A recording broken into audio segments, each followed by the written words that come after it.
Es la primera vez que usted visita Acrópolis. Bueno, es la primera vez que visito Grecia y era un viejo anhelo que se está haciendo posible gracias a la solidaridad con mi pueblo. Porque estoy aquí invitado por la solidaridad, sin gastarle ni un kilo al Estado cubano, lógicamente no lo haría. Y solamente por ese detalle quiero hacerlo patente aquí. Vine invitado por ello y ha sido una visita excelente. Hemos podido intercambiar con el pueblo griego de manera cercana, en los barrios, en las localidades, y lo que hemos descubierto aquí es un gran aprecio por Cuba, un gran respeto y admiración por Fidel, por Raúl, en todos los encuentros que hemos sostenido, y hemos tenido la oportunidad de agradecerle al pueblo griego la solidaridad con mi país en más de 50 años de enfrentamiento al imperio norteamericano, y en una circunstancia como esta en la que por primera vez en 50 años el presidente de Estados Unidos, Barack Obama, reconoció el error que habían cometido los presidentes que le precedieron en Estados Unidos en los últimos 50 años, los 10 presidentes que le precedieron, diciendo que había sido una política errada, una política fracasada y que había que cambiarla. Pues ha sido un momento, vamos a decir, muy significativo viajar a este país en estas circunstancias. Ahora, vemos que están cambiando muchas cosas en Cuba en relación con las relaciones diplomáticas con Estados Unidos, que bueno, se inicia una nueva etapa. ¿Usted cuál cree que será un nuevo día, digamos, para Cuba? O sea, el futuro de Cuba, ¿cómo lo ve? El futuro de Cuba es el que se ha ganado un país que ha resistido más de 50 años al imperio más poderoso sobre la tierra, que la resistencia de su pueblo marcó este triunfo, este éxito que estamos hoy asistiendo desde el punto de vista de la política internacional.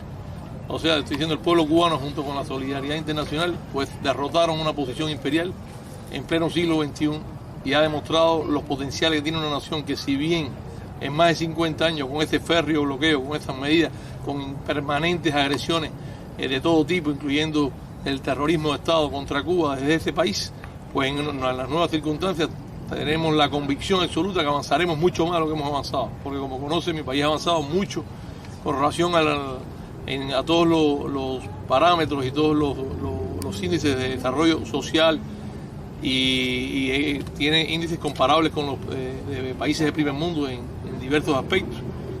Y entonces pensamos que sin esta carga onerosa del bloqueo, pues avanzaremos mucho más y llegaremos a construir el socialismo próspero y sustentable que estamos aspirando a construir, que ha sido la voluntad del pueblo cubano expresada en el último congreso del partido, pero que tuvo un proceso previo de consulta popular, y de más de 8 millones de cubanos se pronunciaron y apoyaron estos lineamientos de política económica y social del partido y la revolución, y que después fueron consagrados después por la Asamblea Nacional como máximo órgano del poder del Estado en Cuba, y hoy son los lineamientos estratégicos de la nación para alcanzar ese socialismo próspero y sostenible que aspiramos. Muchos dicen que en América Latina, ahora tras la muerte de Hugo Chávez, podrían cambiar muchas cosas en América Latina, en toda la región. O sea, eso del socialismo que se aplicó en Venezuela y en otros países después. Ahora con la muerte de Chávez dicen muchos que podrían cambiar muchas cosas, o sea, desaparecer ese socialismo que se aplicó en Venezuela y en otros países como Bolivia o Ecuador, y también que eso podría afectar a Cuba. Es que realmente el análisis nuestro es totalmente inverso a ese, simplemente porque la lógica de la historia lo enseña. Los países que estabas hablando, todos vivieron épocas de capitalismo cruel y despiadado, donde prácticamente se vieron los trabajadores, las grandes masas de la población se vieron afectadas de manera severa en sus condiciones de vida, en la precariedad del empleo, en sus condiciones de subsistencia, donde el desempleo se fue apropiando cada vez más del espacio político como elemento de mayor peso que ha incidido sobre todo en la evolución de la situación social en esos países y de la posición que han ido asumiendo diversos sectores, que si bien no es política del punto de vista netamente, o sea, como no han sido movimientos políticos, han sido movimientos sociales, digamos hablar lo más reciente, los movimientos de los indignados en varios países del mundo, incluyendo de Europa, son movimientos sociales, pero que poco a poco van a devenir en movimientos políticos en la medida en que han perdido credibilidad los partidos burgueses tradicionales, los que han tenido, vamos a decir, el peso político principal en la mayoría de los países de América Latina y de Europa en los últimos 50, 60 años. Pero lo más significativo es que estos países que mencionaste, los países que hoy constituyen, vamos a decir, el núcleo del ALBA, Venezuela, Ecuador, Bolivia, Nicaragua, aplicando, o sea, solamente rompiendo con el orden injusto que habían impuesto las políticas de ajustes neoliberales promovidas por Washington y los países occidentales, las potencias occidentales, solamente rompiendo con eso, ya tienen un desenvolvimiento económico muy favorable y social más todavía. Han dado un salto tremendo. Solamente nada más o sea, rechazando las políticas de ajustes neoliberales, haciendo un planteamiento desde una perspectiva social. No se ha defendido en modo alguno el capital, no es lo que defiende el neoliberalismo, la no injerencia del Estado. Al contrario, han buscado las políticas sociales, primero de los movimientos políticos y después, cuando han adquirido el poder estos movimientos políticos y han asumido como política de Estado una política social, varios de ellos con orientación socialista, como es el caso, por ejemplo, de Bolivia o de Ecuador, donde los resultados son significativos. Venezuela, que era Venezuela antes de Chávez y Venezuela después de Chávez. ¿Usted piensa que el capitalismo nunca no se aplicará nunca en Cuba? No, es que en Cuba se aplicó un capitalismo feroz. Ahora 60 años, Velasco.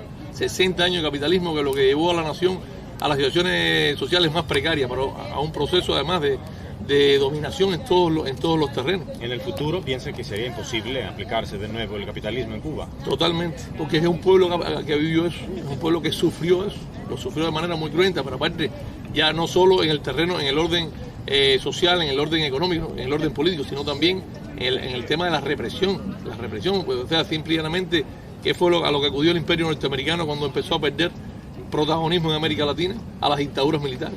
Entonces tenemos un caso, por ejemplo, como el Premio Nobel de la Paz Kissinger, conocido intelectual norteamericano, que fuera asesor de seguridad nacional del presidente Nixon, que después fuera secretario de Estado también, y que se le dio el Premio Nobel de la Paz por haber jugado un papel en el restablecimiento de relaciones de Estados Unidos con China, por ejemplo. Y sin embargo fue uno de los que más estimuló todas las acciones de guerra encubierta contra Cuba y asesinatos políticos. Entonces son de las contradicciones que no son entendibles. Por eso Cuba no podrá virar al capitalismo, porque conoce todas esas experiencias funestas que han generado para América Latina y para el mundo. Y también conoce experiencias positivas, exitosas, de socialistas, no solo en nuestro entorno geográfico, como te explicaba, en América Latina. Estamos viendo China. Hoy China es la primera economía mundial. O sea, primera economía en términos de desarrollo. A ver, la economía norteamericana sigue siendo en términos de Producto Interno Bruto superior, pero es una economía quebrada. Estados Unidos es el país más endeudado del mundo. Tiene casi 17 millones de dólares de deuda con el resto del mundo. Y entonces viven del ahorro del mundo. Déjame terminar esta idea porque es importante. Viven del ahorro del mundo, del ahorro del pueblo griego, del ahorro del pueblo de español, del ahorro del pueblo francés, viven del ahorro del resto del mundo. Todos los países que guardan su moneda de reserva en los bancos en dólares simplemente están financiando la economía norteamericana. Y por eso entonces el ciudadano norteamericano medio consume 2 veces y media sus ingresos. ¿Cómo se entiende eso? ¿Cómo la sociedad puede prosperar así? Solamente porque tienen la máquina de imprimir moneda. Y cuando la situación económica es difícil, como ha pasado en los últimos eventos depresivos que tú has conocido, el más reciente, el verano del 2008, la crisis financiera que después devino en crisis económica, pues ¿cómo se resuelve? Emitiendo moneda. Ese es el negocio, el privilegio que le otorgó la famosa conferencia de Bretton Woods en el año 1944, cuando Estados Unidos emerge como la superpotencia, después de que Europa y el resto del mundo, sobre todo Europa, está colapsada de la guerra, y entonces prácticamente con el financiamiento de toda la economía de guerra, emergió como gran potencia y lógicamente después se mantuvo como superpotencia. Conoce la historia de la Guerra Fría, no voy a entrar en detalle, y hoy entendemos que es una potencia que va en declive desde el punto de vista, y vemos otra, como te decía, el caso de China, que es una potencia económica que va en ascenso, que va en puro avance. Muchos políticos en Estados Unidos Sí. dicen que el bloqueo contra Cuba Sí. tiene que continuar. Porque Cuba no selecciona. Porque Cuba, dicen ellos, los políticos en Estados Unidos, que Cuba desde 1959 no se celebran elecciones. Es muy interesante que me haga esta pregunta aquí en la cuna de la democracia occidental, viendo el Partenón como fondo de este encuentro.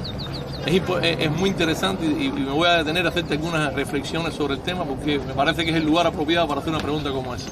Cuando hablamos del origen de la democracia occidental y el origen de la democracia justamente aquí en este territorio que hoy ocupa Grecia y que como sabes antes surgió en las ciudades-estados del actual territorio de Grecia, ese concepto moderno de democracia, partía de una sociedad en la que habían 30 millones, o sea, habían 30.000 ciudadanos que tenían derechos y habían 300.000 que eran entre esclavos y ciudadanos sin derechos, los que vivían en este territorio. Entonces, esta era la democracia occidental. Los ciudadanos tenían las prerrogativas de ejercer los derechos civiles y políticos, pero los demás no tenían ninguno. Eran o esclavos, a los que básicamente ni siquiera se les pagaba, simplemente vivían por un plato de comida, y aparte sometidos a la represión brutal de una democracia que simplemente se imponía sobre la base de la fuerza, del poder económico, de las élites de poder que al final decidían esa democracia. Por eso es muy importante, porque después entonces vino la evolución de la democracia en el mundo y las experiencias democráticas que tomaron como referencia a esta experiencia griega. Esa es la evolución del concepto de democracia, que después, cuando la burguesía naciente en Europa, sobre todo a partir de pensadores como John Locke o como Francisco de Secundá, conocido más bien con el nombre de Montesquieu, el barón de Montesquieu, que es el que plantea o esboza las nuevas visiones políticas revolucionarias, porque la burguesía en ese entonces fue revolucionaria, considerando que había un régimen feudal en Europa prevaleciente, con condiciones de mucha precariedad. Las personas en este caso tenían un poquito, los siervos, según la experiencia europea dentro del feudalismo europeo, los siervos tenían un poquitico más de prerrogativa que los esclavos. Pero con relación a la burguesía naciente, pues simplemente vieron en ese régimen social, vieron que no le convenía, sobre todo al desarrollo del capital, que era el fin de esta burguesía naciente. Justamente estamos hablando en la Europa después en la etapa de la ilustración, en la etapa ya del desarrollo de la ciencia, las artes, que empiezan a tomar fuerza, sobre todo a partir del siglo XV, siglo XIV, XV, XVI, y empieza, coincide inclusive con el descubrimiento por los europeos de América y la conquista de América. América no había que descubrirla, porque simplemente América tenía los indoamericanos, tenía las personas que vivían, los originarios de la región, que tenían sociedades muy desarrolladas, los indios, los aztecas, los mayas, tenían realmente sociedades desarrolladas. Pero bueno, vino la visión europeísta, la conquista devino entonces en una fuente supuestamente de avance y de crecimiento para la Europa medieval. Y en estas circunstancias, entonces, estas nuevas corrientes, vamos a decir, revolucionarias burguesas, plantean entonces una nueva perspectiva de democracia. Vamos a decir, intentan perfeccionar la democracia griega, por decir algún referente, ¿no? Y entonces vienen la distribución de poderes de Montesquieu, la idea de los poderes, la separación de poderes entre el poder ejecutivo, el legislativo, el judicial, a fin de buscar los balances y las contrapartidas necesarias para lograr que fuera efectivo el ejercicio del gobierno, el ejercicio de la democracia, y que realmente representaran los intereses de los gobernados. Ahora, ¿eso pasó en la realidad? Hay que decir que la democracia burguesa fue realmente, el ejercicio popular fue lo que prevaleció. Se puede decir de que en la actualidad, en el siglo XXI, esa democracia que después se intentó poner como referente a la democracia norteamericana como la más y última y más acabada democracia después de las experiencias europeas y su expresión en América a través de la democracia creada en Estados Unidos como referente de democracia. Te voy a decir mi punto de vista sobre esa democracia que hoy vemos en estos países. Podemos decir que las monarquías constitucionales europeas, esas que están en España o en Bélgica o en Inglaterra, son democráticas. Estos que tienen las cámaras cámaras superiores, como la Cámara de los Lores en Inglaterra, que siguen representando todavía a la nobleza feudal inglesa en términos de atributos por encima de los representantes de las regiones, que son al final los que representan supuestamente electos por la población. Entonces existen muchos mecanismos, pero ¿son mecanismos para qué? Para preservar el poder de las clases pudientes, de las clases justamente burguesas, por encima de los poderes y los derechos del resto de la sociedad. Es una realidad. Eso se expresa de diversas maneras. ¿Cómo es posible que pueda ser un proceso democrático cuando parte del empleo del dinero? Si hay dinero, entonces puede ser electo un senador, puede ser electo un representante. ¿Tú sabes cuánto cuesta ser electo un presidente en Estados Unidos? Las cifras récord ya se han ido alcanzando miles de millones, 2.000, 3.000, 4.000 millones, lo que cuesta una campaña presidencial. ¿Cuánto cuesta la campaña de un senador? 80, 90 millones de dólares. O de un representante, 40 o 50 millones. Eso es democracia, realmente. Entonces, nosotros hemos estado haciendo la experiencia cubana, que entendemos que es la nuestra, no entendemos que sea perfecta, pero que ha sido ante todo contando con el pueblo de verdad, yendo a los orígenes de la verdadera democracia, que la democracia representa a los humildes, a los desposeídos, aquellos que es la inmensa mayoría de la población, aquellos que tienen, que tienen el peso principal de la carga de la sociedad en cuanto a sentido de la producción, del sostenimiento, de la producción de bienes y servicios. No son los que viven de la especulación financiera. ¿Cómo hoy está estructurada la economía mundial? ¿Qué peso tiene hoy la especulación financiera en el desenvolvimiento económico del mundo? ¿Qué incidencia tienen las crisis financieras que se han ido desatando cada vez con mayor severidad y han afectado a la mayor parte de los países del mundo? ¿Qué peso tiene eso? El gran capital financiero, que ya no solo es un país, es transnacional. Por eso responde a élites de poder. Y con eso cuando hablo de élites de poder imperial en Estados Unidos, no me estoy refiriendo en modo alguno al pueblo norteamericano.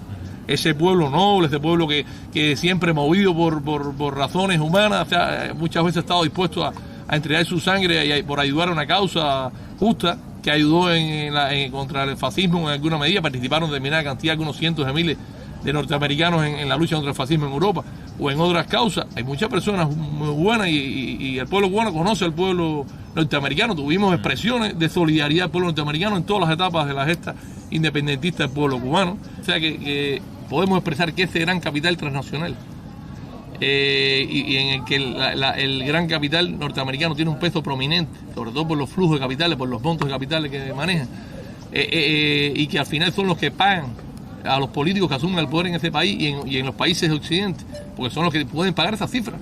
¿Qué partido obrero, popular, campesino puede pagar 80, 90 millones de dólares por elegir un senador? O 4.000 millones para elegir un presidente. Eso no, simplemente, solamente el gran capital puede pagar eso. Entonces, por eso decimos que la democracia burguesa, tal y como se ha ido evolucionando en los últimos años, es la democracia del dinero. Y el dinero no es la expresión del sentido del soberano, que es el pueblo. El pueblo es el que tiene que decidir. Entonces, cuando vamos a hablar de la democracia cubana, es una democracia participativa. Esa es la diferencia entre la democracia representativa burguesa y la democracia participativa cubana. Es una democracia en la que todo se le consulta al pueblo. Es una democracia en la que cada aspecto que tiene decisión importante, que en la vida de la sociedad, del pueblo, de la población, tiene impacto, se consulta. En Cuba, pese a que hemos oído los momentos más difíciles, no han existido políticas de ajuste neoliberales. Y tú sabes lo que te estoy hablando, porque tú sí lo has vivido. Tú eres un peruano griego que vive en Grecia ¿hace cuánto? Naciste en Grecia, pero tienes familia allá. Sí.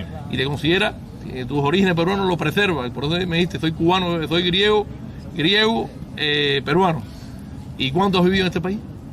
¿Qué edad tienes?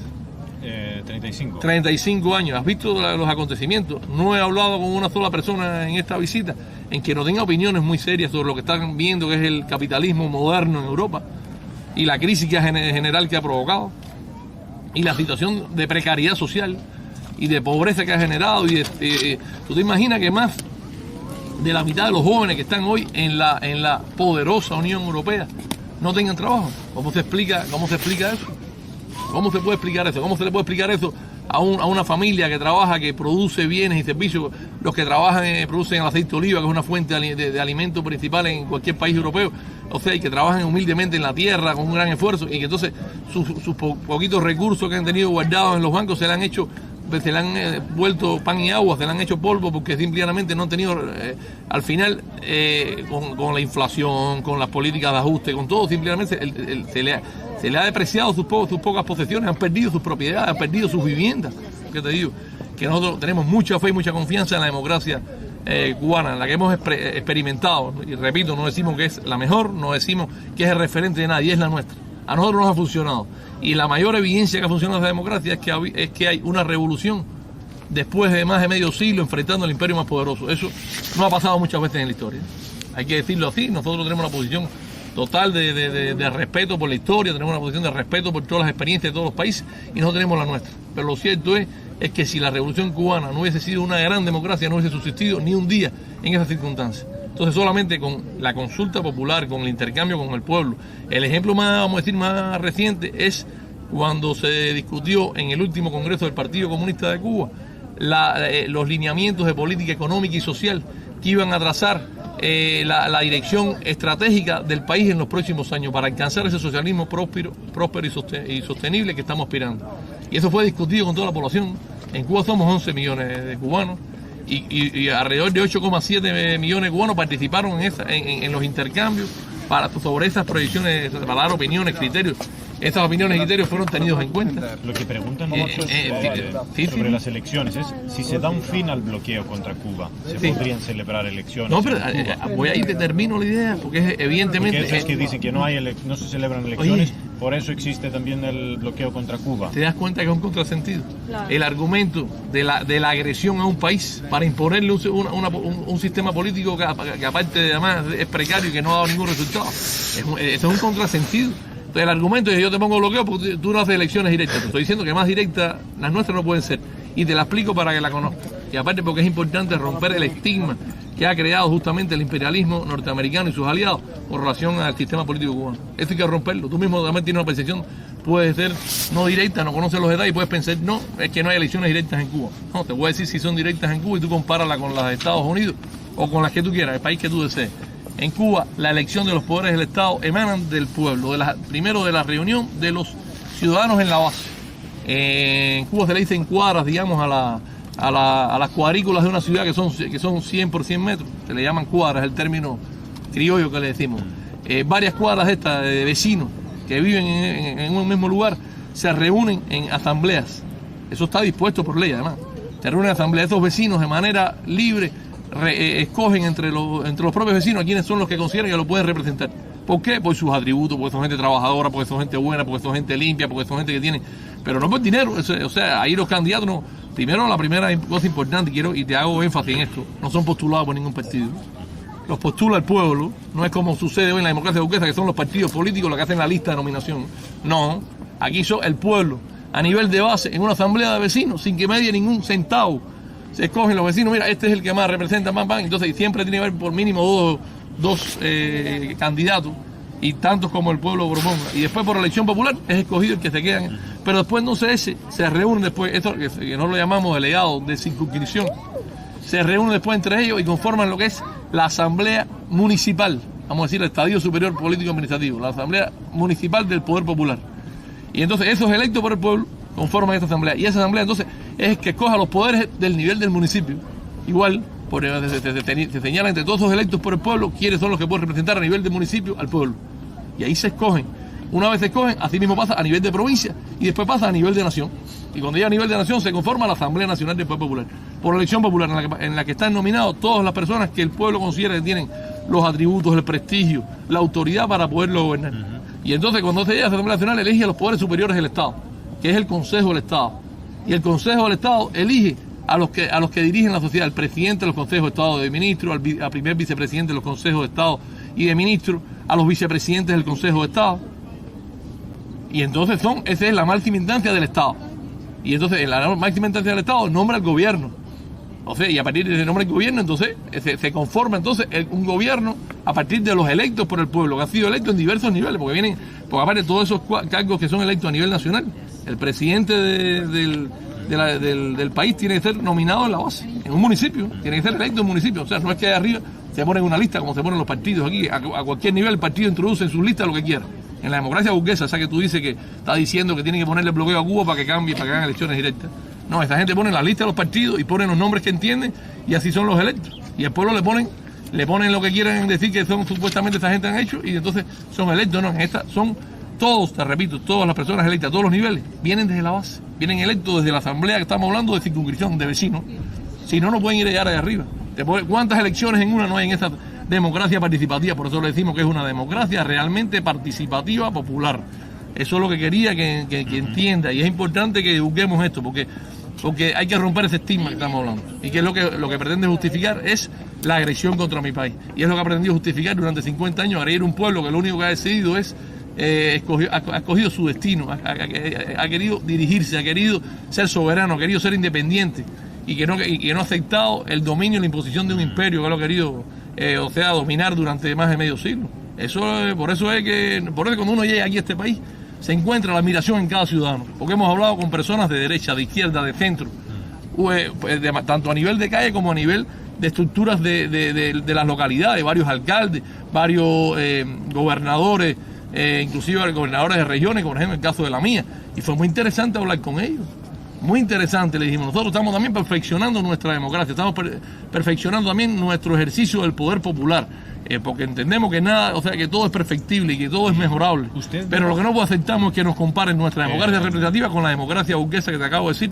No ha resuelto nada a la humanidad, y lo único que ha estado llevando a la humanidad a situaciones de precariedad tremenda, porque como conoce, ya el fenómeno medioambiental, las crisis medioambientales, las crisis alimentarias, las crisis hídricas, producto de la contaminación de las aguas, las crisis, las pandemias que se van desatando en el mundo, producto de qué es eso, de que no se destinan recursos a esas cosas, y entonces se destinan recursos a la carrera armamentista, que es la que pagan las potencias occidentales y que es un gran negocio como tú conoces. Entonces, todo eso es la verdadera realidad, eso tenemos que hablarlo nosotros y ponerlo a disposición de la población para que lo conozca y para que puedan sacar sus propias conclusiones. Usted había dicho que el comunismo nunca se aplicó en Cuba, ¿o no lo entendí bien? No, te decía, Velasco, que el comunismo es una aspiración, aplicarlo.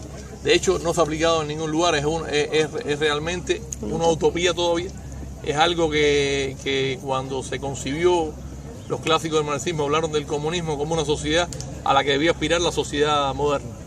Una sociedad donde realmente fuera totalmente justa, donde lo que mediara no fueran las relaciones de intercambio monetario, sino lo que primara fueran las necesidades de las personas, donde se pudieran satisfacer esas necesidades, donde existieran realmente condiciones de igualdad social, donde las personas no valieran más o menos según el dinero o la fortuna que detentaran, sino por el aporte a la sociedad, que fuera el significado, o sea, que realmente prevalecieran aquellos que más aportaran a la sociedad y que la sociedad recibiera a las personas según la capacidad, según el potencial de la persona para poder aportar a la sociedad, pero que no hubiera nadie desclasado, que no hubiera nadie realmente viviendo en condiciones precarias como lo ha impuesto el capitalismo a gran parte de la humanidad. Tú sabes que vive en condiciones realmente graves.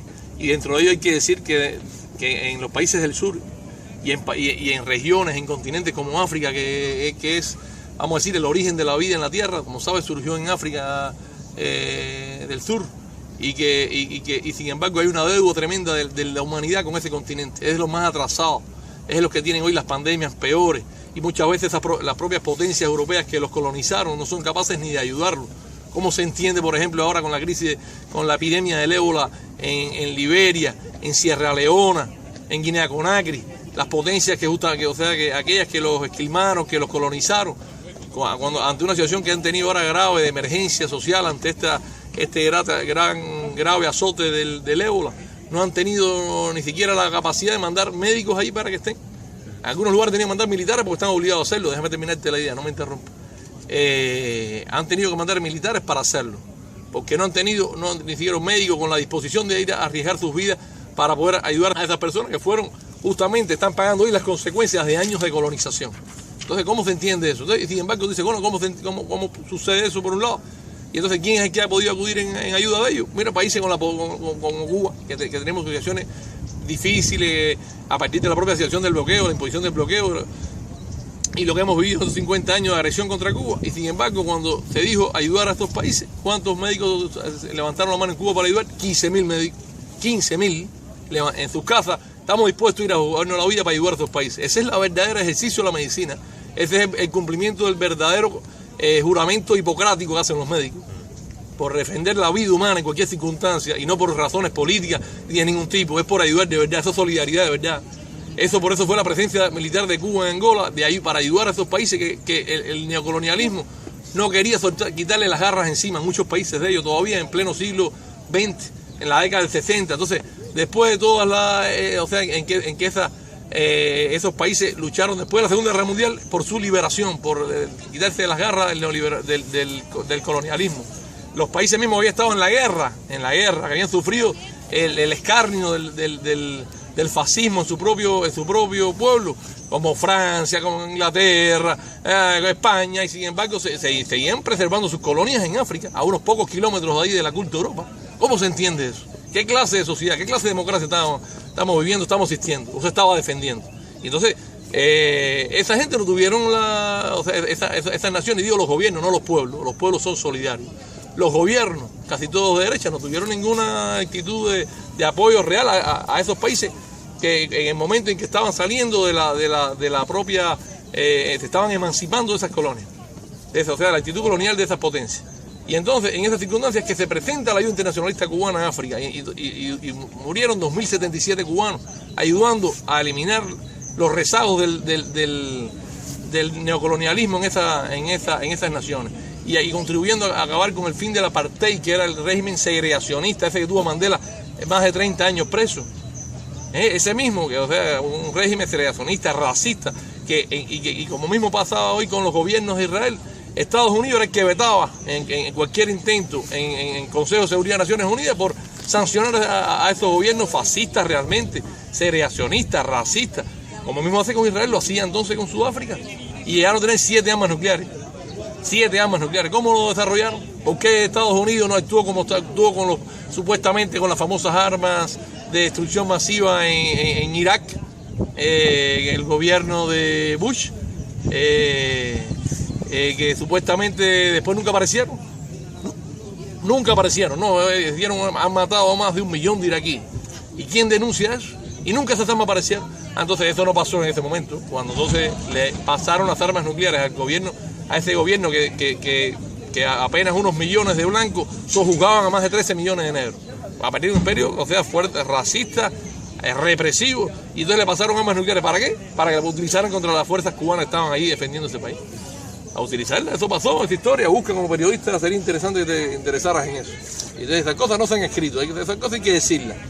La realidad de la historia es lo más importante, no que se cuente o se distorsione la historia, que es lo que tienen que hacer los historiadores que tienen ante todo compromisos con esas élites de pueblo. Hay que hacer una historia desde las bases populares, desde los orígenes reales, que cuenten la realidad con crudeza. Entonces, ese es interesante. Y en esa circunstancia, el papel de Cuba contribuyó, de los internacionalistas cubanos, y te repito, con la vida de esos 2077 madres y familias enlutadas por haber perdido sus hijos en África, se logró la verdadera seguridad e independencia de Angola. Se contribuyó, porque al final el pueblo angolano fue el que decidió eso, pero se contribuyó de manera determinante a eso. Se logró asegurar la independencia de Namibia, que después de años una resolución de Naciones Unidas indicándolo, siempre había sido desconocido por Sudáfrica y nunca las potencias occidentales habían presionado con eso. Y entonces por la presencia cubana se logró también la seguridad de Namibia, la verdadera independencia de Namibia y el fin de la apartheid en África, que es el modesto aporte que pudo hacer la presencia internacionalista cubana militar en África. Son ejemplos que te estaba hablando. Entonces, por eso es la pregunta inicial, me preguntabas el comunismo. Bueno, el comunismo es una aspiración, pero una aspiración es un ideal, es un sueño, es como tú tienes un anhelo de algo que es muy deseado, que sería lo mejor, perfecto, pero es difícil construirlo, porque tiene que chocar todavía contra la naturaleza humana, contra la propia egoísmo humano, contra el egoísmo de esas élites que generalmente lo que buscan es asegurar sus intereses por encima de los intereses de sus naciones, de sus propios pueblos, pero que son los que prevalecen, tienen poder económico, tienen poder político, tienen poder militar.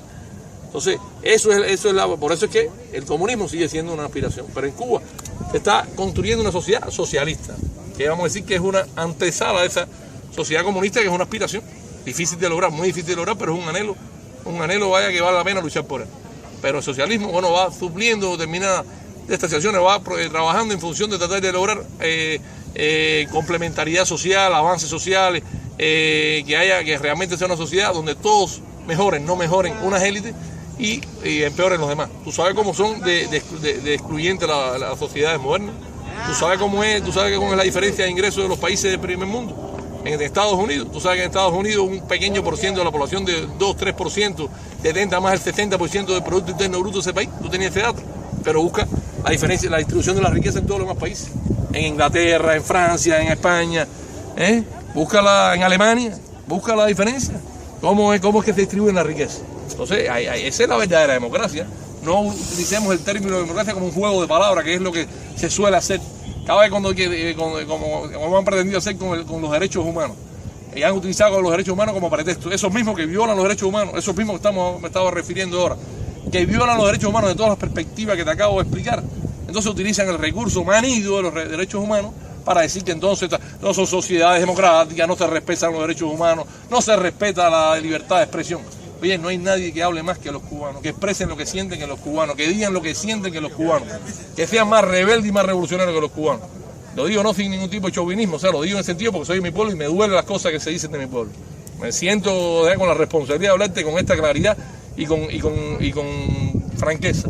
Estamos hablando de un latinoamericano aquí en Grecia, en estas circunstancias, ante un monumento de esa talla que ilustra lo que aspiró la humanidad a hacer en un momento determinado, a construir un modelo democrático. Bueno, pienso que lo que hemos aportado poquito a poquito en esa democracia participativa ha contribuido a aproximarnos más al ideal de aquellos filósofos, de aquellos griegos que pensaron en cómo voy a ser una sociedad justa, una sociedad que realmente representara los intereses del pueblo. Bueno, nosotros nos hemos tratado de acercar desde la perspectiva latinoamericana y de la perspectiva cubana. Es lo que te quería decir sobre eso.